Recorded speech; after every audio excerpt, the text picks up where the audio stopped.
நம்முடைய கழக தலைவர், தமிழ்நாடு அரசினுடைய மாண்புமிகு முதலமைச்சர் அவர்கள் மற்றும் கழக இளைஞரணியுடைய செயலாளர், தமிழ்நாடு அரசினுடைய மாண்புமிகு துணை முதலமைச்சர் ஆகியோருடைய ஆணைக்கிணங்க இன்றைக்கு நம்முடைய திராவிட முன்னேற்ற கழகம் மாபெரும் இயக்கத்திற்கு கழகத்தினுடைய துணை பொதுச் செயலாளராக என்னை நியமித்து இன்றைக்கு இந்த பணியை சிறப்பாக செய்ய வேண்டும் என்று உத்தரவிட்டிருக்காங்க. அந்த வகையில் நேற்றைக்கு நம்முடைய கழக தலைவர் அவர்களையும் நம்முடைய கழக இளைஞரணி செயலாளர்கள் எல்லாம் தலைமை கழக நிர்வாகிகள் எல்லாம் சந்தித்து விட்டு இன்றைக்கு ஒரு முதல் நிகழ்ச்சியாக நம்முடைய நினைவில் வாழும் ஐயா சாதிக் பாட்சா அவர்கள் உளறிய மண், மாவட்ட கழகத்துடைய செயலாளராக இந்த பகுதியை வழிநடத்தியவர், உடுமலை நாராயணகவி போன்றவர்கள் எல்லாம் இன்றைக்கு இங்கே உளவிய இந்த மண்ணில், அதே போல சுதந்திர போராட்டத்தில் ஆங்கிலேயர்களுக்கு சிம்ம சொப்பனமாக, இன்னும் சொல்லப்போனால் வரலாற்றில் நான் அறிந்த வகையில் ஆங்கிலேயர்கள் தான் நம்முடைய இந்தியர்களை, நம்முடைய தமிழர்களை தூக்கிலிட்டார்கள். ஆனால் ஆங்கிலேயர்களை முதலாக தூக்கிலிட்டவர் எத்தலப்ப நாயக்கர் என்கிற வகையில் இந்த பகுதியில்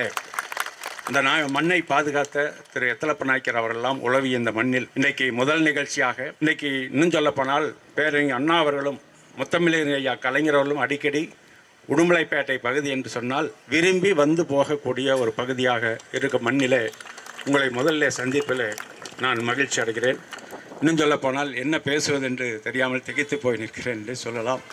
இருந்தாலும் உங்களுடைய அன்பான வரவேற்புக்கு முதல்ல என்னுடைய நெஞ்சம் நிறைந்த நன்றியை இங்கே இந்த ஏற்பாட்டை செய்திருக்கிற நம்முடைய மாவட்ட கழகத்துடைய செயலாளராக இப்போ பொறுப்பேற்றிருக்கின்ற தொகுதியினுடைய நாடாளுமன்ற உறுப்பினர் சகோதரர் ஈஸ்வரசாமி அவர்களுக்கும், அதேபோல் உடுமலை நகர கழகத்துடைய செயலாளர், நகரமன்ற முன்னாள் தலைவர் அன்புக்கனிய சகோதரர் அண்ணன் வேலுசாமி அவர்களுடைய நிர்வாகத்திற்கும், அதேபோல் இங்கே இந்த மாவட்டத்தினுடைய பொறுப்பாளராக செயலாளராக பல முறை உங்களோடு இணைந்து பணியாற்றி பல ஆண்டு காலம் பணியாற்றி இன்றைக்கு கிழக்கு மாவட்டத்தினுடைய பொறுப்பாளராக பொறுப்பேற்றிருக்கிற அன்புக்கனிய சகோதரர் இலா பத்மநாதன் அவர்களுக்கும் மற்றும் மாவட்ட கழகத்துடைய அவைத்தலைவர் சட்டமன்ற முன்னாள் உறுப்பினர் அன்புக்கனிய சகோதரர் ஜெயராமகிருஷ்ணன் அவர்கள் உள்ளிட்ட மாவட்ட கழகத்துடைய நிர்வாகிகள், தலைமை செயற்குழு பொதுக்குழு உறுப்பினர்கள், ஒன்றிய நகர பேரூர் கழக செயலாளர்கள், மாவட்ட கழக பிரதிநிதிகள், அதேபோல் இந்த நிகழ்ச்சியில் பல்வேறு பணிகளுக்கு இடையிலே கலந்து கொண்டு இங்கே சிறப்பித்திருக்கின்ற நம்முடைய தமிழ்நாடு அரசினுடைய மரியாதைக்குரிய மனிதவள மேலாண்மைத்துறை அமைச்சர், கழக மகளிர் அணியினுடைய மாநில துணை செயலாளர் சகோதரியார் கயல்வெளி செல்வராஜ் அவர்கள் உள்ளிட்ட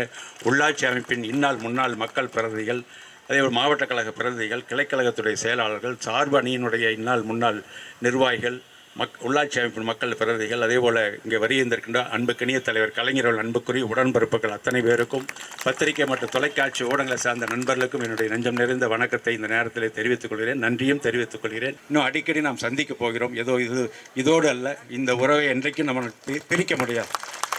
எனவே நம்முடைய வேண்டுகோளை ஏற்று அன்றைக்கு கோவை மாவட்டத்திலிருந்து ஒரு பகுதியும் ஈரோடு மாவட்டத்திலிருந்து ஒரு பகுதியும் கொண்டு முதலாக அரிய வகையில், ஏனென்று சொன்னால் பெரும்பாலும் ஒரு மாவட்டத்தை இரண்டாக பிரித்து தான் வழக்கம். இரு மாவட்டத்திலிருந்து இரு பகுதிகளை பிரித்து எடுத்து திருப்பூர் மாவட்டம் இன்றைக்கு ஏற்றுமதியில் அந்நிய செலாவணி ஈட்டித்தரக்கூடிய ஒரு இந்திய அரசுக்கும் தமிழ்நாடு அரசுக்கும் பொருளாதார ரீதியாக உதவியாக இருக்கக்கூடிய நம்முடைய பின்னலாடை தொழில் கொண்ட, விவசாயம் கொண்ட, இரு அணைகளை கொண்டு 2, 3, 4 அணைகளை கொண்ட ஒரு மாவட்டமாக விவசாயம் நிறைந்த அளவில் நடைபெறக்கூடிய ஒரு இன்றைக்கு இருக்கக்கூடிய தொழில் நடக்கக்கூடிய பகுதி. எனவே இந்த மண் ஒரு சிறப்புக்குரிய ஒரு மாவட்டமாக இன்றைக்கு திகழ்ந்து கொண்டிருக்கிறது. நம்முடைய இன்னும் சொல்லப்போனால் முத்தமிழறிய கலைஞர் அவர்கள் உத்தரவிட்டார்கள். ஆனால் அந்த மாவட்டத்தை வந்து துவக்கி வைத்தது நம்முடைய மாண்புமிகு முதலமைச்சர் தான். அன்றைக்கு ஈரோட்டில் வந்து இந்த மாவட்டத்தை துவக்கி வைத்தார்கள். இது திருப்பூர் தளபதி அவருடைய மாவட்டம். எனவே திராவிட முன்னேற்ற கழகத்துடைய கோட்டையாக தொடர்ந்து எதிர்காலத்தில் திகழும். அதேபோல் 60 நாளைக்கு முன்பு தான் நம்முடைய மாவட்ட மக்களுக்கான நலத்திட்ட உதவிகளை இந்த நம்முடைய உடுமலை மண்ணிலே வந்து துவக்கி வைத்துவிட்டு போனார்கள். அது உங்களுடைய ஒவ்வொருவருடைய ஒத்துழைப்பும் இருந்தால்தான் நிச்சயமாக இந்த பணியை நாங்கள் செவ்வனே செய்ய முடியும் என்பதை மட்டும் இந்த நேரத்தில் அழுத்தம் திருத்தமாக சொல்லிக் கொள்கிறேன். எனவே அந்த வகையில் நீங்கள் உங்களுடைய ஒத்துழைப்பை தொடர்ந்து, இன்னும் சொல்லப்போனால் கூடுதலாக தேர்தல் நெருங்குகிற காரணத்தில் இன்னும் கொஞ்சம் அவரவர்கள் கொஞ்சம் ஒரு தியாக மனப்பான்மையோடு கழகம் வெற்றி பெற வேண்டும். கழகம் 2வது முறையாக முதலமைச்சர் நம்முடைய மாண்புமிகு தளபதி அவர்கள் 2வது முறையாக முதலமைச்சராக பொறுப்பேற்க வேண்டும். கழகம் 7வது முறையாக இன்றைக்கு மீண்டும் ஆட்சி பொறுப்பேற்க வேண்டும். பேரறிஞர் அண்ணா அவர்களும், அதே தந்தை பெரியார் அவர்களும், பேரறிஞர் அண்ணா அவர்களும், முத்தமிழ் கலைஞர் அவர்களும் என்ன எண்ணத்தை எண்ணினார்களோ அந்த எண்ணம் தமிழ்நாட்டில் ஈடேறக்கூடியவில்லை. தமிழ் மக்களுடைய மேம்பாட்டுக்காக, இந்த மண்ணினுடைய மேம்பாட்டுக்காக, மக்களுடைய வாழ்க்கை தரத்தை மேம்படுத்துகின்ற வகையில் ஏதோ நாம் 4 பேர் பொறுப்புக்கு வர வேண்டும் என்பதற்கல்ல. பேரறிஞர் அண்ணா அவர்கள் அன்றைக்கு திராவிட கழகத்திலிருந்து திராவிட முன்னேற்ற கழகத்தை துவங்குகிற பொழுது என் பின்னால் வரக்கூடியவர்கள் பதவிக்காக, நாடாளுமன்ற உறுப்பினருக்காகவோ, சட்டமன்ற உறுப்பினருக்காகவோ, நகரமன்ற தலைவராக வேண்டும் என்பதற்காகவோ, அதே போல் இன்றைக்கு உள்ளாட்சி அமைப்பில் மக்கள் பிரதியாக வர வேண்டும் என்பதற்காக உள்ள இந்த கழக சொல்லடியும் இன்றைக்கு இருக்கக்கூடிய கல்லடியும் கூட ஏற்றுக்கொண்டு இந்த இயக்கத்திற்காக பாடுபடக்கூடிய வகையில் வர வேண்டும், அந்த உணர்வோடு வர வேண்டும் என் பின்னால் என்று சொன்னார். அதுபோல் அந்த வகையில் நாம் அனைவரும் இருந்து மீண்டும் நம்முடைய தலைவர் அவர்களை 2வது முறையாக முதலமைச்சராக உருவாக்கி தர வேண்டும். இன்னும் இந்த பகுதிக்கு என்ன திட்டங்கள் முடிந்தளவு இன்னும் இந்த தேர்தலுக்குள்ளாக பெற்றுத்தரக்கூடிய திட்டங்கள் எல்லாம் நிச்சயமாக பெறுவதற்கு நாங்கள் முயற்சி எடுப்போம். அதற்கு நீங்கள் மக்களுக்கும் அரசுக்கும் ஒரு பாலமாக இருந்து நீங்கள் எல்லாம் உதவியாக இருக்க வேண்டும் என்பதை இந்த நேரத்தில் தெரிவித்துக் கொள்கிறேன். இவ்வளவு இன்றைக்கு கடும் வெயிலிலும் நீங்கள் எல்லாம் பல்வேறு பணிகளுக்கு இடையில் எங்கள் வருகிறது எங்களை எல்லாம் அன்போடு வரவேற்றதுக்கு மீண்டும் மீண்டும் மீண்டும் மீண்டும் என்னுடைய நெஞ்சம் நிறைந்த நன்றியை நான் தெரிவித்துக் கொள்ள கடமைப்பட்டிருக்கின்றேன். அதே போல் இப்பொழுது ஒரு தலைவர் அவர்கள் எப்பொழுது பார்த்தாலும் வாக்காளர் பட்டியல் பணி எப்படி செல்கிறது என்று கேட்கிறார். எனவே அந்த வகையில் ஒவ்வொருவரும் இந்த நிகழ்ச்சியை முடித்துவிட்டு நம்முடைய BLO என்கிற வாக்குச்சாவடி நிலை அலுவலர் அவர்கள் எல்லாம் இன்றைக்கு வீதி வீதியாக வந்து கொண்டிருக்கின்றார்கள். நாம் நம்முடைய பொறுத்தளவு ஒவ்வொரு வாக்காளருக்குமான 2 பாஸ்போர்ட் சைஸ் போட்டோ வைத்திருக்க வேண்டும். அதுவும் குடியிருப்புக்கான ஒரு சான்று சொல்லியிருக்கக்கூடிய அந்த 13 வகையான சான்றுகளில் ஒன்றை நீங்கள் அவசியம் வைத்திருந்தால் போதும். வேறு எந்த ஒரு பதட்டம் வேண்டாம். யாரும் நம்மை ஏமாற்றி விட முடியாது. திராவிட முன்னேற்ற கழகம் இருக்க வரை இந்த மண்ணிலே யாரும் ஏமாற்று வேலையை செய்துவிட முடியாது. அது பீகார் போன்ற மண், வடமாநிலம் போன்ற மண்ணிலே வேண்டுமானால் அவர்கள் வித்தை எடுபடும். அவர்களுடைய வித்தை, தேர்தல் கமிஷனுடைய வித்தை, அங்கே இருக்கக்கூடிய ஒன்றிய அரசினுடைய கைப்பாவாக மாறியிருக்கிற இந்த தேர்தல் ஆணையத்தினுடைய வித்தை இங்கே பலிக்காது என்பதை மட்டும் இந்த நேரத்தில் சொல்லி அதற்கு நாமெல்லாம் இன்றைக்கு எச்சரிக்கையாக இருந்தால் போதும். வேறு ஒன்றும் அதை பற்றி நாம் கவலைப்பட வேண்டிய அவசியமில்லை.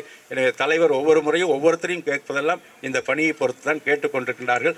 அதுவும் தொகுதிகள் மாறி இருக்கக்கூடிய பகுதியிலும் கவனமாக இருக்க வேண்டும். இப்பொழுது மடத்துக்குளத்தில் ஒரு பகுதி கடந்த காலத்திலே தாராபுரமாக இருந்தது.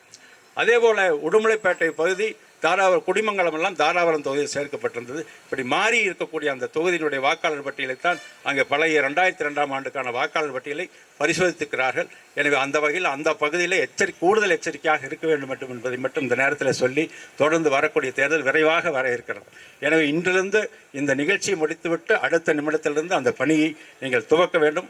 நோக்கம் முழு நோக்கமாக அதுவே இருக்க வேண்டும் என்பதை மட்டும் இந்த நேரத்தில் சொல்லி இந்த அன்பான வரவேற்புக்கு மீண்டும் ஒரு முறை என்னுடைய நெஞ்சம் நிறைந்த நன்றியை இந்த நேரத்தில் தெரிவித்துக் கொள்கிறேன். வருகை இருக்கின்ற உள்ளாட்சி மக்கள் பிரதிகளுக்கும் என்னுடைய நெஞ்சம் நிறைந்த நன்றி, கழக தோழர்களுக்கும், பத்திரிகை மற்றும் தொலைக்காட்சி ஊடக நண்பர்களுக்கும் மீண்டும் ஒரு முறை நன்றியை தெரிவித்து இந்த நிகழ்ச்சியை ஏற்பாடு செய்த அத்தனை பேருக்கும் மீண்டும் என்னுடைய நன்றியை தெரிவித்து மீண்டும் உங்களுடைய ஒத்துழைப்பு தொடர்ந்து இருக்க வேண்டும் என்று கேட்டு இந்த நல்ல வாய்ப்புக்கு நன்றி கூறி நிறைவு செய்கிறேன். நன்றி, வணக்கம்.